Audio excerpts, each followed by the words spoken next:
Welcome to Mapping the Self. I'm Selena Garofino. Know thyself was carved into stone at the entrance of Apollo's temple at Delphi in ancient Greece. Scholars, poets, philosophers have debated the big questions around what it is to know yourself for thousands of years. I invite you to join me for conversations with artists, creators, scholars, spiritual teachers, writers, and humans of all walks of life to discuss these big questions together, to engage in a dialogue around what it is to live fully, to map ourselves, to know ourselves, to grow our compassion and listening, and to explore together our highest possibilities. Welcome. Welcome back to Mapping the Self. Today, I'm super excited to have my friend Drez on the show. Welcome, Drez. If you don't know who he is, I feel like that's your problem. I'm just kidding. Dang. Totally kidding. I didn't ask you for like a bio in advance to read, which I usually the first couple episodes I had people send a bio and I read it at the beginning. And then I was like, we can put that in the show notes. Drez is a musician and an artist, and he is very well known in the yoga wellness community because he, as far as I'm aware, is one of the first people who really brought music into the yoga space when yoga was in its infancy of its, I would say its modern wave of popularity in the United States. Do you think that's accurate? Yeah. Definitely. I would say like as a DJ, for sure. Because I know some of the people who are actually like have been credited with that, and specifically like live music. But as far as like a DJ, like an actual DJ and doing it the way I do it, I think it's fair to say that that didn't exist. I think so. Yeah. I should have used the word DJ because there was obviously people for probably time immemorial playing music. Yeah. Actually, I'll go ahead and say like Micheline Berry, who was in Venice teaching at a place called Sacred Movement. And she was even doing it before then, but she's actually one of the first or the first to do what is now this modern yoga thing with music, and whether it be a DJ or live musicians, whatever. So big shout out to Micheline Berry doing her thing, and Shaman's Dream and those guys. Yeah. Yeah, I couldn't remember the details. I interviewed Drez for some of my doctoral research in anthropology about yoga's arrival in the United States in the late 1800s, and then its development into the modern age. I actually call my lecture series and my 200-hour training From the Vedas to Venice Beach is the title of the lecture on the history of yoga. That's a good name. Yeah. Right. And I remember we spoke about this kind of origins of having DJs and classes, and I just think it's so cool. Like you really have done something really groundbreaking in the yoga space. And I say that as someone who's gotten to be there when you were playing music live. Like if you haven't had this experience and you've listened to his beautiful music, him and his wife's music on Spotify and whatnot, in a class, it is such a different experience. Like there is no one who plays music in a yoga class like you do. Like I have been in classes where people had great playlists and it's just a great playlist. But when Drez is spinning during a yoga class, it is a whole embodied experience. It takes you on a journey. Thank you. Really. I love what I do. I really love what I do. So thank you. So this show is about how we map ourselves. And I do always ask everyone the question. And so I'll ask it to you. And then I have so many questions for you. But what is self-mastery to you? And I get everything from very practical answers like, having a schedule. And then, of course, there's like the esoteric dialogue around the self. But I would love just kind of your off the cuff. What is self-mastery? That's interesting. Self-mastery for me is probably being a student. Yeah. That's it. Like podcast over. That's it. Done. No, episode done. But for real though, like I appreciate people who are masters. And I don't think there's such thing as a yoga master. I think there's such a thing as a master student. You know what I mean? Like someone who has a discipline that, that they ride. Mastery for me is when I'm happy, when doing what I do, whatever it is, when I'm happy. I mean, there's different versions of that. Like it's not just like specifically related to joy, but if you are able to do your thing and do it well, and be happy doing it. That's more of a master than someone that is just like knows all the in and outs and this and that. It's a tricky question for me, as you can see, because I like the idea of that quote, the master has few options while the student has many. And I think that we evolve and devolve and things happen in life. And there's too much change for me. And I acknowledge it so much that master is just a tricky concept. Right. Well, honestly, I would think I would be a little concerned if anyone just confidently answered that question, because it's been like one of the age-old questions for thousands of years. I mean, scholars stood in ancient Greece debating this. It's carved into temples. It's like people are still arguing about what a self is and what mastery is. And so if anyone on the show gave me a really clear, confident answer, I would probably be like, interesting. Yeah, I've met those people. I've met people that give that, blah, blah, blah. You know what I mean? Yeah. And it's just like, nah, it's not how it works. I agree. Studentship is the thing. I love that quote as well. I think I just read it recently again in a book from Zenkai Blanche. She was quoting Suzuki Roshi with that statement about the beginner's mind. And that's the real ticket, I think, is studentship. And it's the thing I try to instill in my yoga students. And I tell them, like, I'm teaching you in this course because I have a little more information than you do, but I am also just a student and growing alongside of you and learning from you in this process and this dialogue that we're having about this thing called yoga. And with that being said, yes, there are definitely so many wonderful people or people with wonderful teachings that are worthy of teacher or guru. Yeah. And that does exist. So just have to acknowledge that also. Right. And I love what you said about the change, because you might have established, some level of mastery with something at a specific time period in one moment of a story. And it doesn't mean that skill set or that way of being is masterful in the next moment when that moment requires something different, Yeah, absolutely. I think mastery and mystery and miraculous things and wisdom are all in moments. And they're often super subtle. I was listening to Clarissa Pinkola Estes the other day, and she was speaking about how if, with the rise of rationalism in Western thought and whatnot, we got really dismissive of the mythological and of folktale and of the arts and the humanities, because we were like, well, now we can figure out the real answer. And so we don't need that anymore. And, and then we had this grappling between all these people like Rene Descartes and the separation of mind body, and they were like oppositional to the mythic forces and the mystery, right? It became this oppositional thing instead of a unification of all these different, ways of knowing. And she was saying that if science could figure it all out, if there was rationalism could tell us everything we need to know, we would no longer need art and story. But that's never going to happen, right? And so we persist. Like there's always an awe and a mystery. And she said, even the most extreme rationalists can't deny the symbolism that comes in the night when they're asleep. Straight up. Nothing is one thing, even within one person or one thought. And I know that's abstract. That's something that I more than ever understand. And I tend to talking about this a lot lately. And it's because of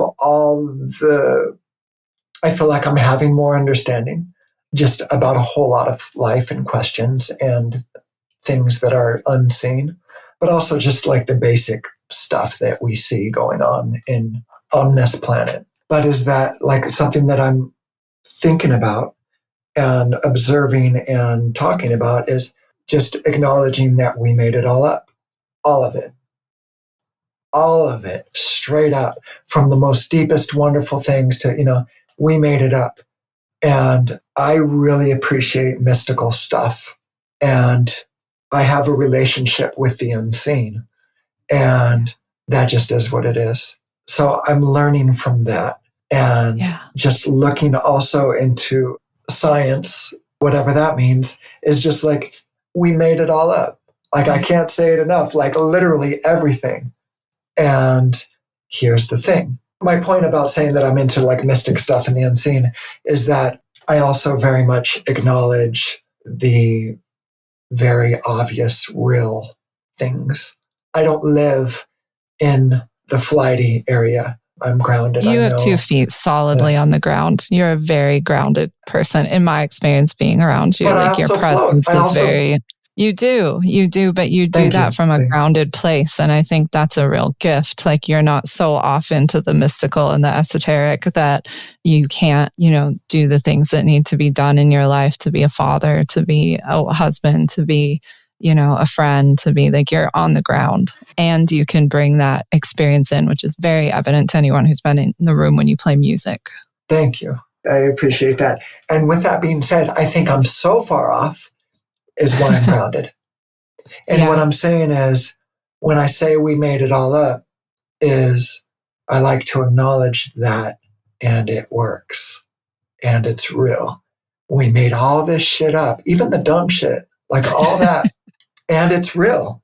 Like, but I'm saying, like, and with all that being said, because that is a whole deep hole. I don't know if you want to go into that or just my ideas around it, because it is abstract. But the thing is, that my understanding is that these energies that we make these stories around, whether it be stories of all the greats, all the great teachers, Buddha, Jesus, and, the Shiva, Saraswati, into everyone and everything, all the stories of nature and the birds and the sun and the sky, and all these stories are based off of energies and mass running into mass and ether running into ether, and the combination of these various things, these things happen with or without us. Yeah. Like, we put a bunch of stories to it.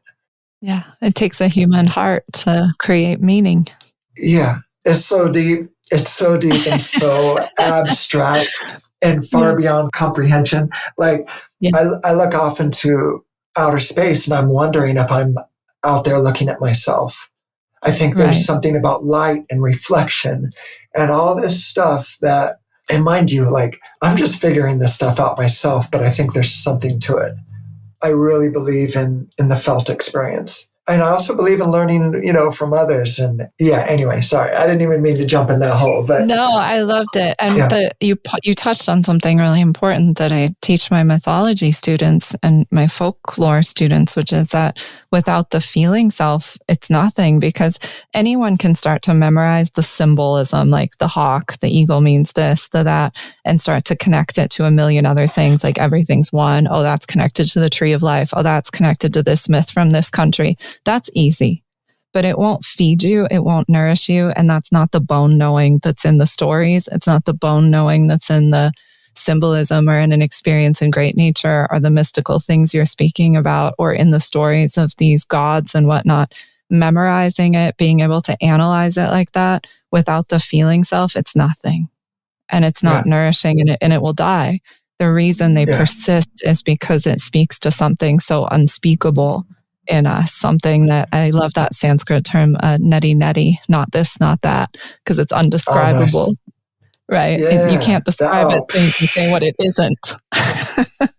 That's why I play music. Music is the closest thing to pulling so that into a material, thing. Let's go there for a minute. How did you start that? And maybe you've talked about this on a podcast before, so if you have, sorry, but for my listener, and I already know a little bit about this, but how did you end up in this place where you are now doing what you do?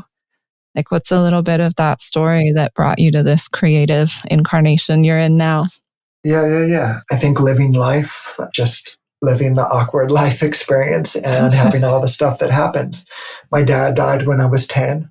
I know that affected me in very deep ways, more than ever, physically and spiritually. And I grew up a skateboarder and a hip hop kid, which means more than ever I understand both of those things, which is I live very much like life is art to me. Yeah. And everything is not what it seems. As a skateboarder, some people might see a red curb or a handrail or just stairs or a little embankment or whatever. I see ways to have fun and the tricks that I would do and all the creative ideas that wrap around into what I can do on these things. And then as far as hip hop goes, there's a great quote that I share a lot, and it's hip hop never invented anything. It reinvented everything. And it's because like sampling alone is such a big deal. You could take any kind of music and turn it into something else. So it's the same kind of thing as skateboarding and looking and seeing your everyday things, but I'm seeing them in different ways, more like ways of being creative. And then it's the same thing with music. Like I hear this little snippet of one song that relates to another, and how to put them together and recreate and morph and blend and bend. And so that's how I see life now, just as a kid. I mean, it's again, like it's deep and abstract for me.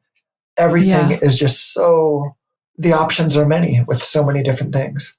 And I don't even remember what you asked me.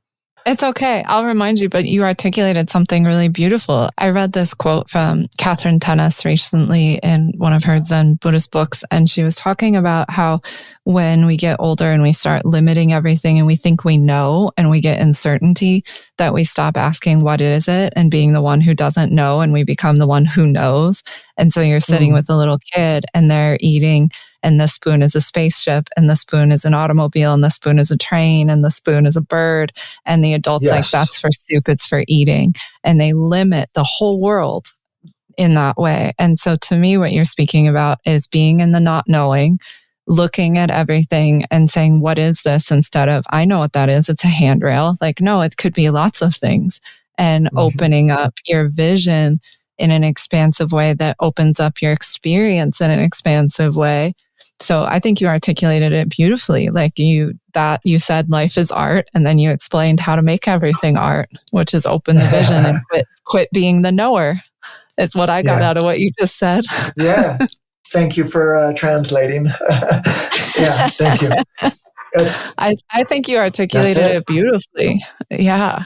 It's really cool. I had asked you how you got to where you are, and I knew you were in the hip hop circuit for a long time as a DJ, weren't you? Before the sort of yoga DJ land took over. Yeah, totally. And touring with MCs and hip hop groups, bands, stuff like that. And I used to be a graffiti artist, still do occasionally. Like, I'm not on the freeways or trains or anything like that anymore, but all of it.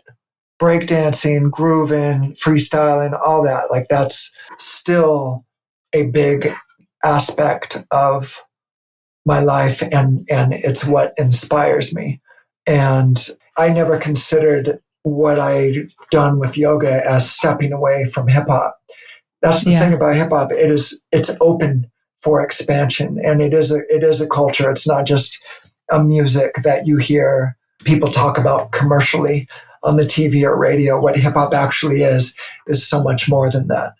And without going into that too deeply, but there is a spiritual side to hip hop, and I expanded into yoga as a turntablist, as a DJ, going into places that DJs have never been before, and it's amazing, and I love it. I mean, the gist of it is I was touring with people and doing festivals and clubs and all that, and living life.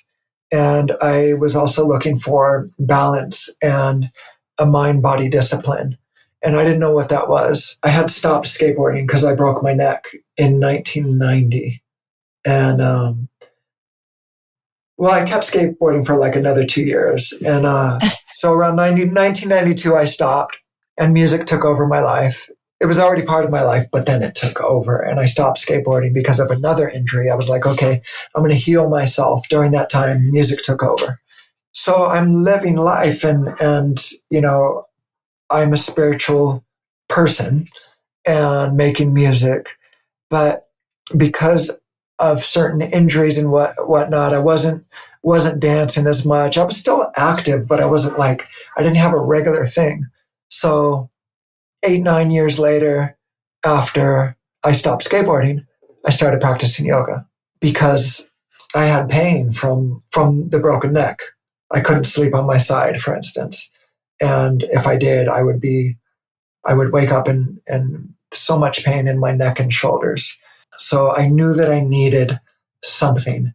I didn't know if it was Tai Chi or some kind of martial arts or whatever. I was drawn to that just because I respect the movement, and I know that it's more than just, fighting or self-defense techniques or whatever. And with that being said, I didn't want to fight. I don't want to spar. I didn't want to get hit by anybody because I grew up fighting the concrete, skateboarding. And so I know how that feels too much. So it was just like, oh, yoga. And that is a very deep spiritual path that has a part of it that is mind body, and for the mind body that we could feel and touch. So it was just like, okay, that's it. And oh, it's a warrior practice. And oh, it's this, all these things. And so yoga became part of my life, and just the acknowledgement of sound also within the practice, and that lifestyle of a yogi. And I actually started skateboarding not long after I started practicing yoga. I started again and I skated for 10 more years. I got even better than I was. It was crazy. That's awesome. Yeah, it's a trip. So yeah, I think that's really your come of age. my come of age, and why I do what I do. The way I do what I do is because I'm a deep lover of music, and I've been doing it a long time. And I'm a deep lover of the life, the idea, and the actual practice and discipline of a yogi. So bringing those two together, that's what you get. Well, and it's fundamentally together. I think a lot of modern yoga practitioners, unfortunately, because of the way education has gotten sort of diluted in the West, which is a whole rabbit hole we won't go down, but there's a lot of not knowing about how much yoga is anchored in sound in modern practitioners. They don't know that there's an entire discipline of one of the 6 viewpoints of yoga that is completely dedicated to the sound of mantra. And that sound is, they might know about Om, but not even quite have enough education about that pervading sound. And it's fundamental to yoga. Sound, it's what's holding the universe together. Straight up. We all vibrate. And musicians just organize it and tune it in ways and make it sound pretty. It does more than that, though. It's some kind of spell casting. You feel it because it vibrations. And this is why, personally anymore, I went through a very intense, long punk rock phase. And please, no one just gets so mad at me now listening to this, but I don't listen to music anymore that makes a bed for energies that I don't want present. That's a big deal to acknowledge that. Yeah, for sure. And it was hard because there's music I love that was so fundamental to my youth and stuff, but I feel it's making a bed for something sometimes when it's on. I'm like, I may as well dump some vodka on this bed now too. Or not even, I don't even mean me drinking it. I just mean that as metaphor. But there's an energy to it. And I don't know if those energies are always wishing me well. Well put. Yeah, there's music. There's a lot of music in hip hop that is very harsh, obviously, especially on the commercial side. And that's what people think it is. They don't know that little commercial side, it can be considered part of hip hop, but that's not at all what it is. And not to say that within the depths of true, authentic hip hop, there's not harsh music or harsh words. There is, because it's all an expression of life. But with that being said, I had little punk phases and stuff like that as a younger kid. I'm the youngest of 5 kids, and two of my brothers are musicians. And one's a drummer, one is a guitar player. That was always their thing, like punk and speed metal and all that type of stuff. And I tend to, I understand it. I very much understand it. But I usually stay clear of and not just that kind of music, but No, any music. It's lots of kinds of music. There's a lot of music that I stay away of because, it feels that way. It feels like little, I don't know. I was going to say little attacks. I think that's accurate. I mean, you think about one time, this is super funny, but I was going through a breakup, and you know how on Spotify you can see what someone's listening to? Someone sent me like, if you're friends with people and it's public, they can see what you're listening to. It'll be like so-and-so is. Oh, that's annoying. Yeah, you can turn it off, but I didn't know about it at the time. I get a text message from my friend that says, "Why are you hurting yourself?" Wow. Right? What a trip. That's all it said. And I literally didn't know what they were talking about for a second. And then I could see on my Spotify that they were online. And I was like, they can see that I'm hurting myself with music. What a trip. And I've changed ever since. Like ever since that moment, I was like, oh my gosh, this person just spoke to something so deep. Like I'm sitting here intentionally harming myself and creating suffering out of a real pain, but it's painful, but I'm creating suffering with this engagement, with this music right now. And I was like, shit. Yeah. And so that's cool that you acknowledge that. Right. Well, the yoga teachings, right? It's like you're pulling in all these things through the gates of the senses. And in Ayurveda, the medicine of yoga, it talks about how those things can cause ill health, like what you're bringing in through the eyes and the ears and the mouth and what your energy state is when you're eating. And I think that is all very, very real. It is. Yeah. Yeah. It is. Yeah. What to say? Yeah. That's like, I get it. I'll leave it at that. Yeah. But I get it. Like that's some very real stuff. I think it's fun to go there I think it's okay to visit and to know but to know what you're doing. Right. You know what I mean? Yeah. In life, I was going to say I'll play with that. That's a messed up version of play, but I'll play with that. Whatever. I'll get into an argument with, whoever to have that experience and to let it go a little deeper. But the idea is, the hopes are that you don't let it then consume the rest of your day or the week or notice what you're doing. If you're allowing it, allow it. Notice it if you're not allowing it, but it's still overtaking you. All those feelings, the things that happen with music or, I don't know, old habits that come in, shit like that. Right.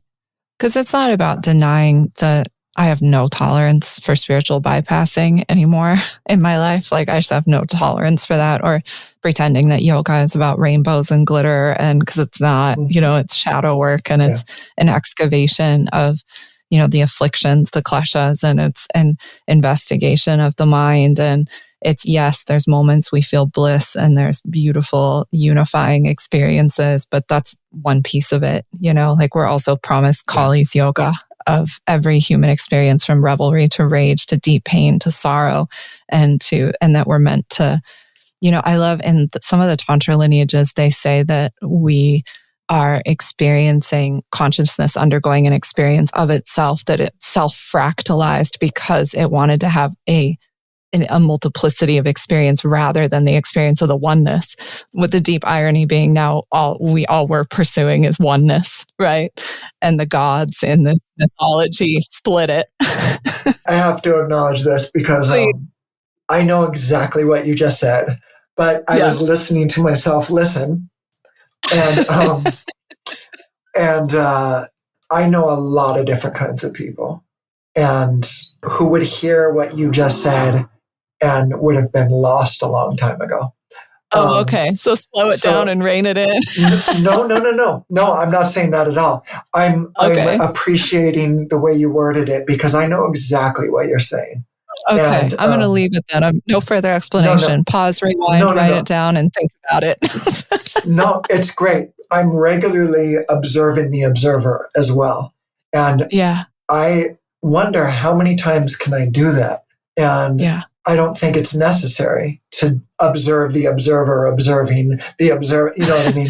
Like, But I do feel like that the experience that we create as creators, as part of what makes up nature and God and everything, that we do desire this because it helps us expand.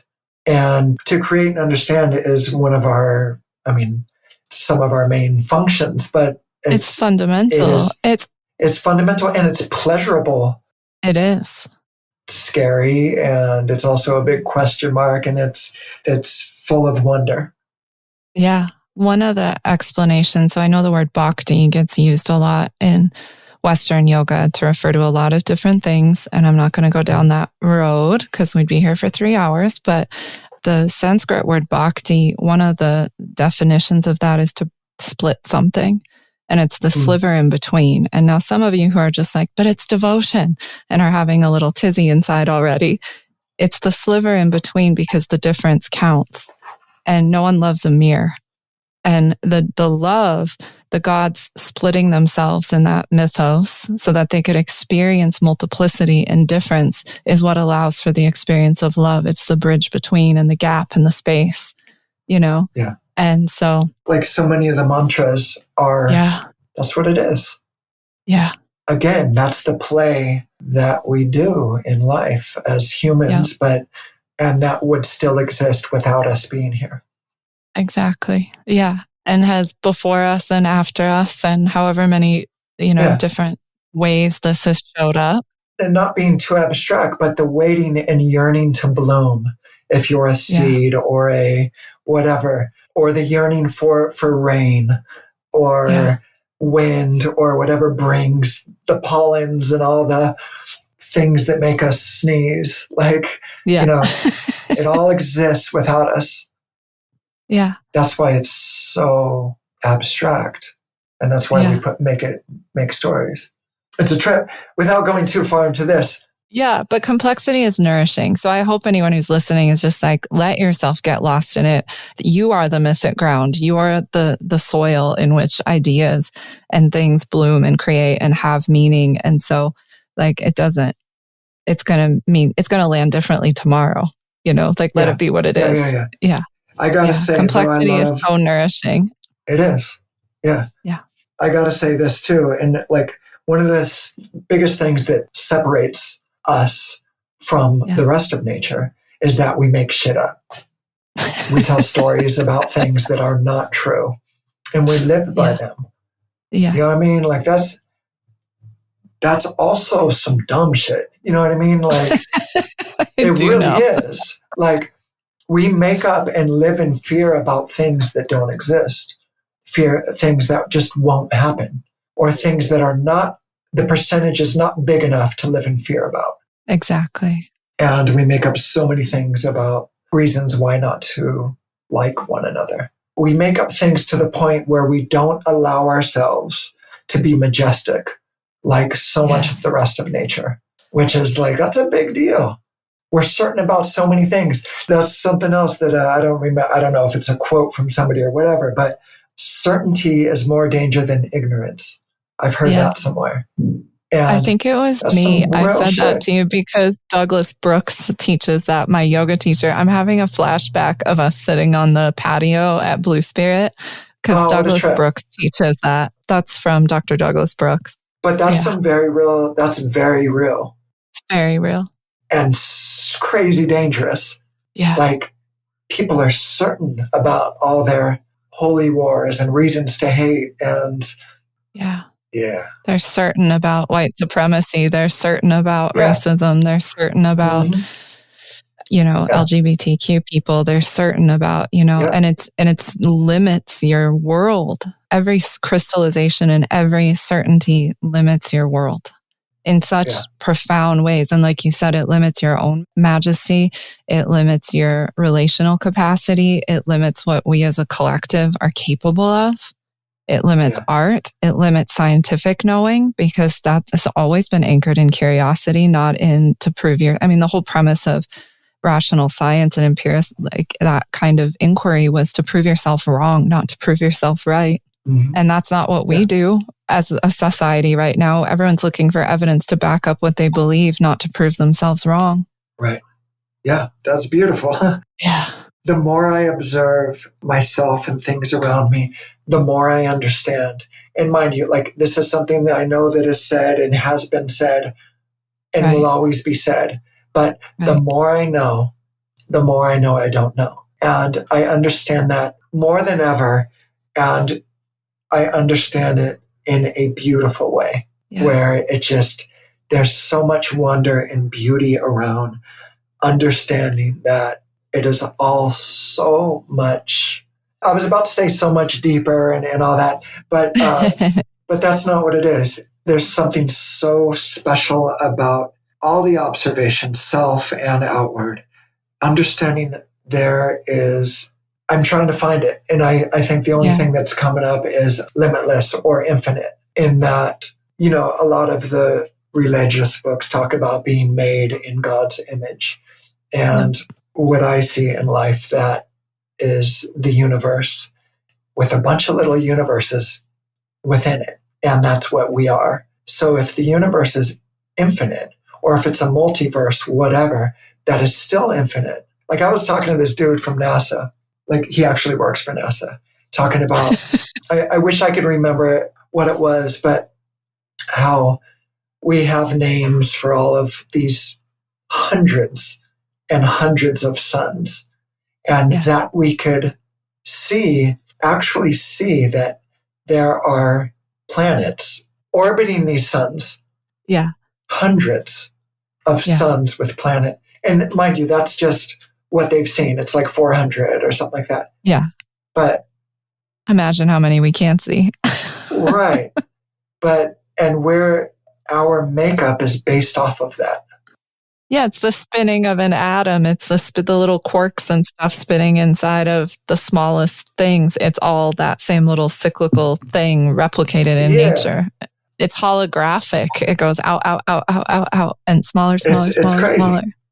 It is crazy. I don't even know what you planned on talking about, like on this, but I had no plan. I was like, I like talking to Drez. He says smart, cool shit, and we're just going to talk for an hour.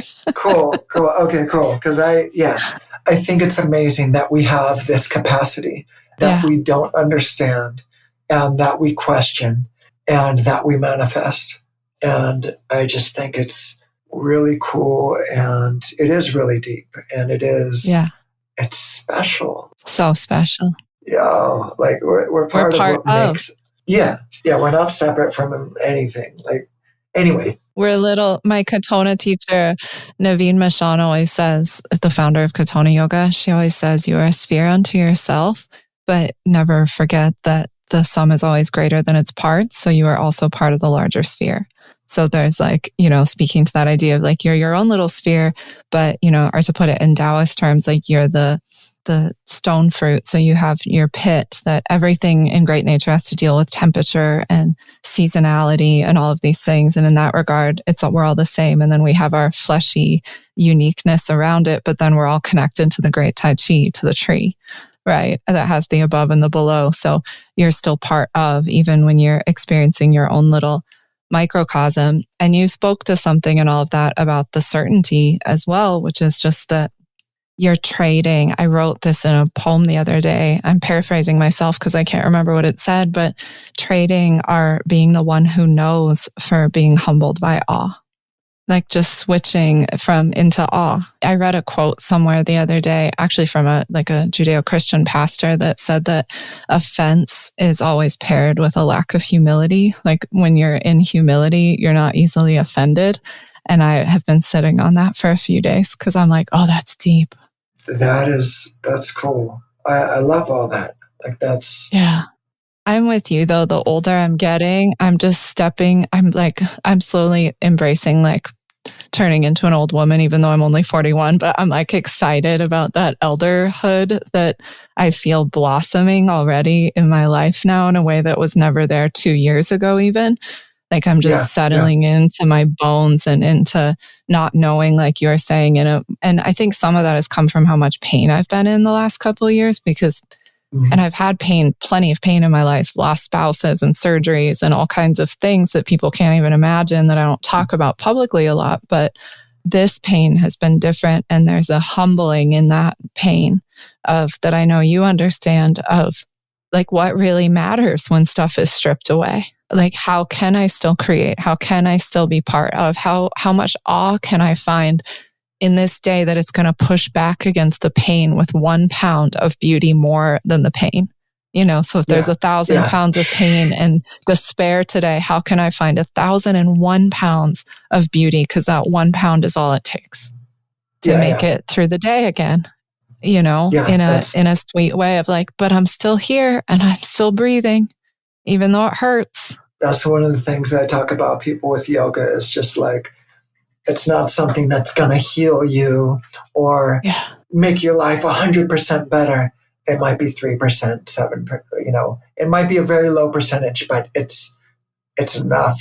And sometimes just that little bit enough allows you to see or experience more beauty or be more grateful, whatever it is. Feel more responsible.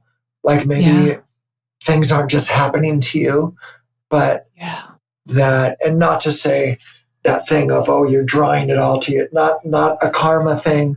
I mean, that's a whole... Yeah. That's another conversation. That's a whole... Yeah, no. Not... But just...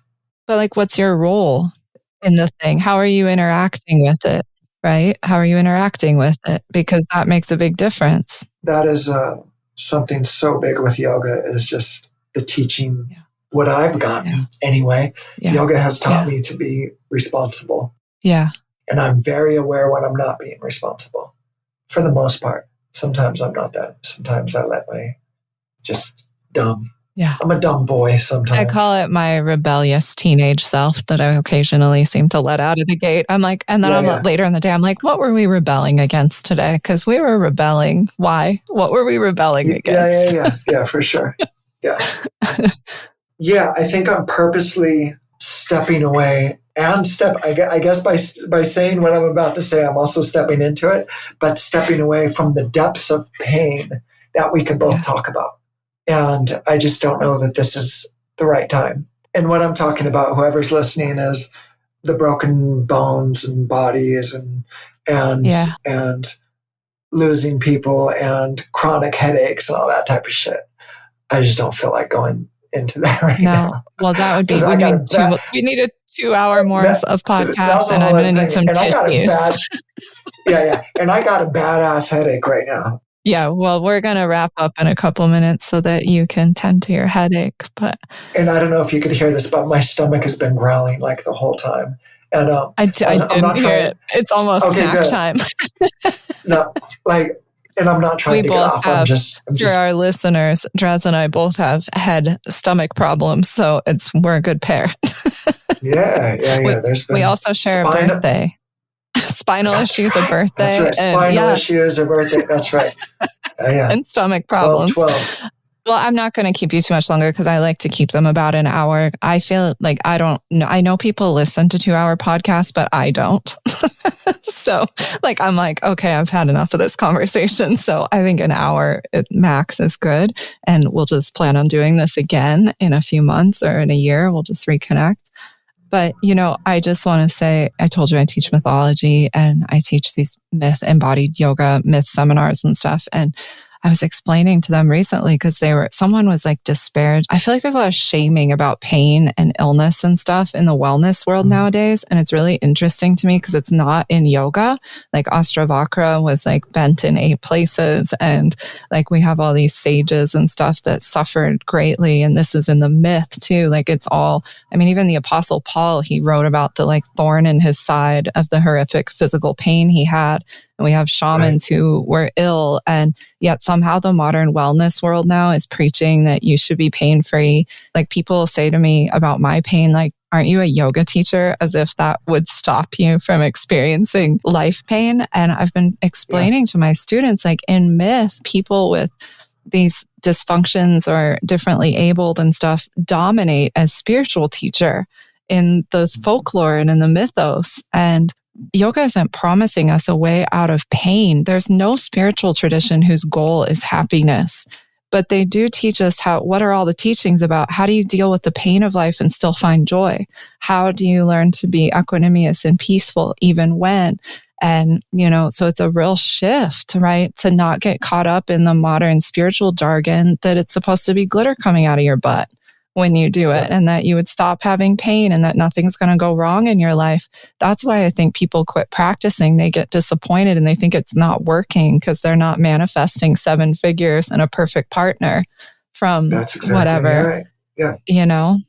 Yeah. And anyway, that was a bit of a rant.